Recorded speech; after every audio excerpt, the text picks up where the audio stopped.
everybody, welcome to how to balance an object on your face. Ta-da!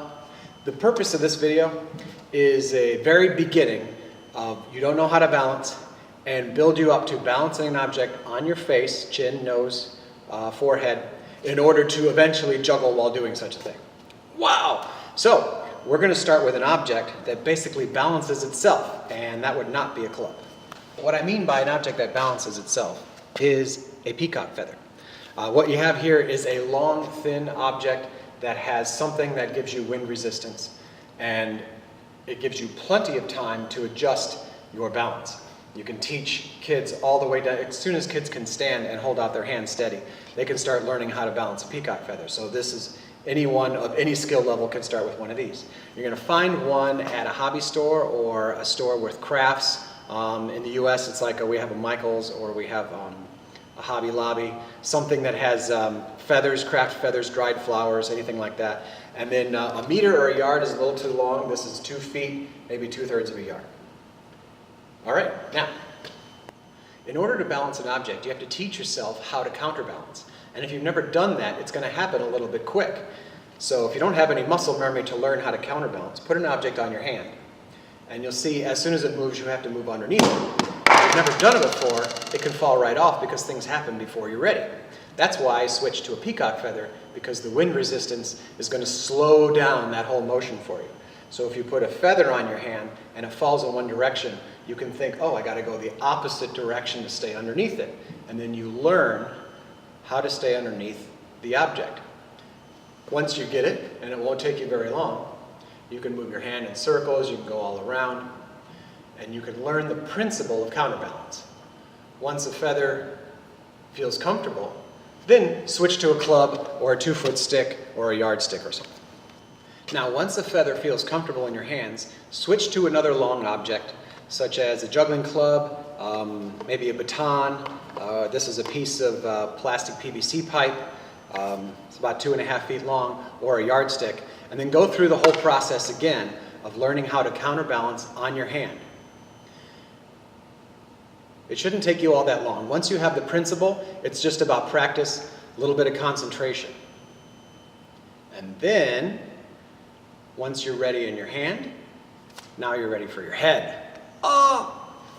Now, before we start balancing things on our face, there's a few things we need to talk about. First, do you want to balance on your chin or on your forehead? Now, if you balance on your chin, you might learn more quickly. So in the short run, you'll probably be getting a club up on your chin more quickly, and you'll feel the sense of accomplishment. But if you balance on your forehead, it's a little harder to learn at first. However, it lets you do more. Now, if you're going to juggle while balancing, then the audience can see your face. You can see your pattern because the object's not in the way.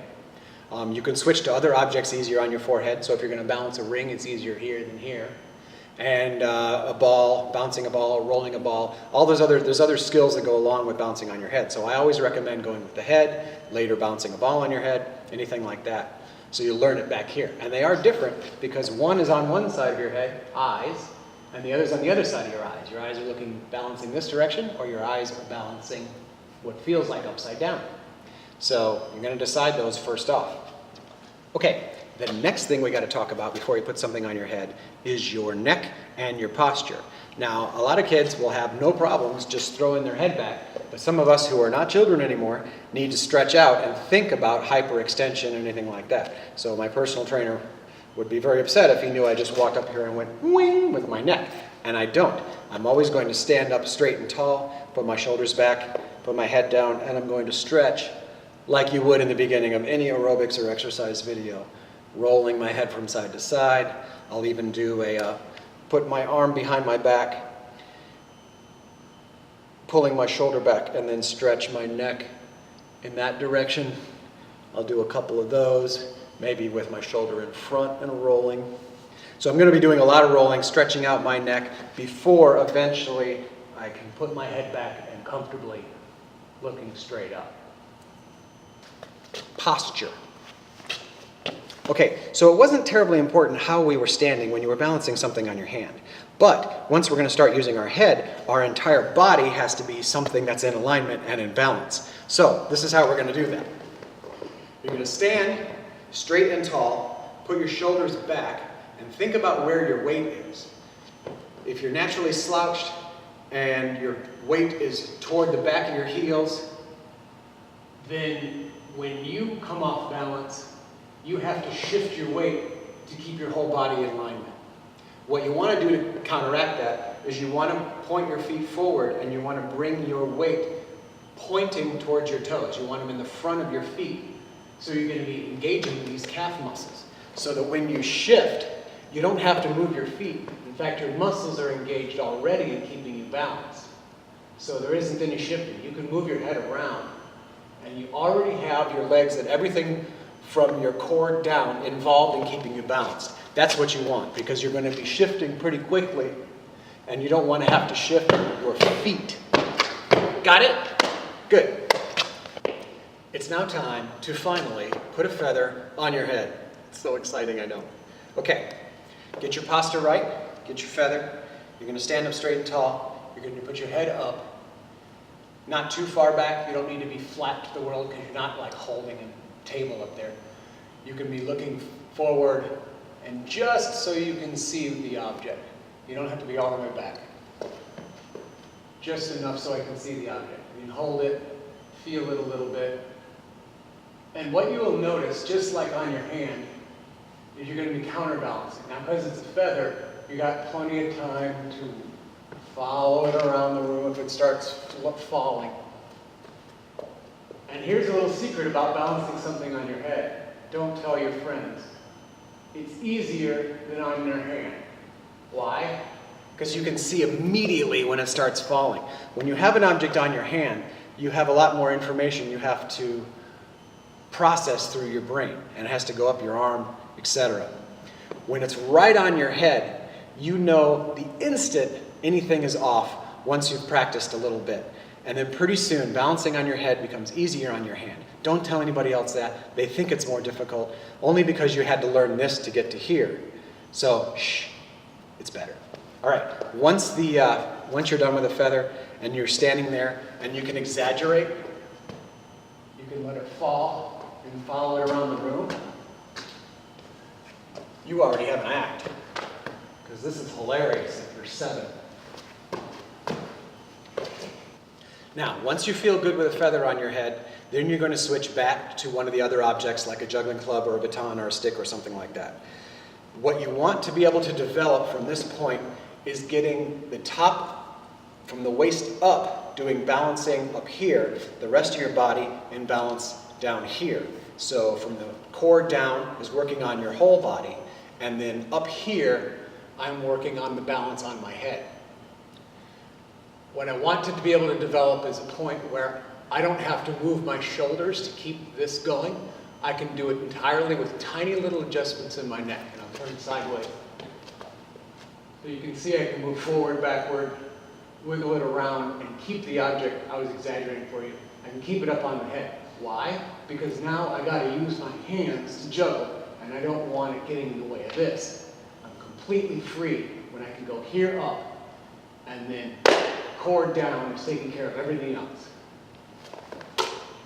So, how do you get to that point?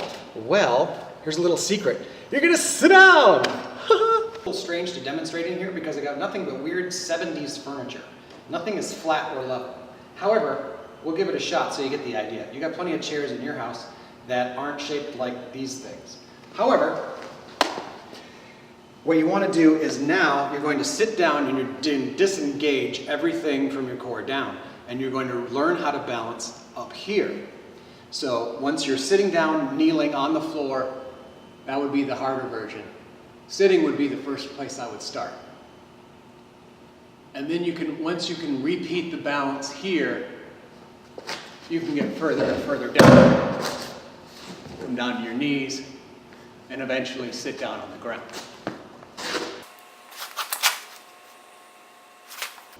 Padum. Sitting in a chair or on the floor is a great way to increase the difficulty of your balance. And increasing the difficulty is how you get better. So that when you're standing back up, you'll find the whole thing is easier because you've learned it the hard way and then you switch back to the easy way. It works, that same principle works everywhere. Another way to do that is to take the object and make it shorter. So if you had a big painter stick and you can start cutting it down until you get maybe to 1 foot painter stick, then you're really developing your balance, and that way a club is going to be so much easier. So once I get to a shorter object, and if you notice, the smaller they get, the more I move to my nose. That way I have a little more definition, because if I'm getting to something really tiny, I'm going to want it on my nose. But you can do it here, you can do it up there.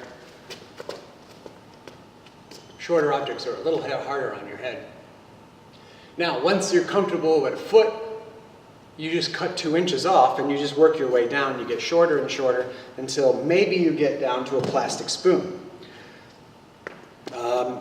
Heavier is a little easier, tablespoon, teaspoon. Little plastic spoon is difficult because it falls in the wind.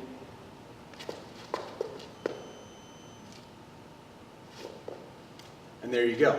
Once you've gotten down to a short object, or you're taking a painter stick and you've gotten it shorter than that, then you're ready to balance anything or go big. Now, the reason I mentioned balancing something bigger last is because I would rather you develop the skills to balance something short first. And here's why. Because when you throw something up bigger, at first it may seem easier. This is a 4-foot pole with a bowl on top. So you can put a ball on it, and it's very visual and pretty. Now, when it starts falling, I have more time to get under it. You can make it look like it's not even moving at all. But that's only because I worked all the way down to a spoon. If you do this at first and it starts falling, this can be a dangerous situation. Then you got to move your whole body to chase underneath it. You want to be able to counterbalance before the audience or anyone else even knows the object itself is falling. That's why you work your way down to, say, a teaspoon. All right, now finally, a quick word about juggling some other objects that are not stick-shaped. If you wanted to do a ball, building your balance skills down to a shorter object is going to help you greatly, because in the ball you can't see the top. In fact, the larger the ball, the more difficult or awkward it kind of gets, because you'll have the feedback that you get from your forehead, but since you can't see the top, you have to balance from the way that the sides are against your head. Now, secondly, if you were to balance a ring is a lot like a stick in one direction, but it's more like a giant ball on the round direction. What you can do to counteract that is make yourself a cheater, put yourself some dots on the inner ring, so that when you're looking up, you can spot a dot against the ceiling, and then you have an invisible stick. And then the principle becomes more like what you've already learned how to do. So I think that's plenty to get everybody started. I wouldn't want to bombard with too many details until you've actually gone out and started to actually learn the principles of balance and practice with something. So go out, get yourself a feather, something else to balance with, maybe a club, stick, whatever, and get working at it. Start little bits at a time. Do a little bit several times a day, which is a whole lot better than doing an hour at once a week. You want to learn a little bit each time, and you're going to learn gradually. That way you won't hurt your neck or your body or burn yourself out or anything like that. So go out, have a great time, and happy balancing, everybody.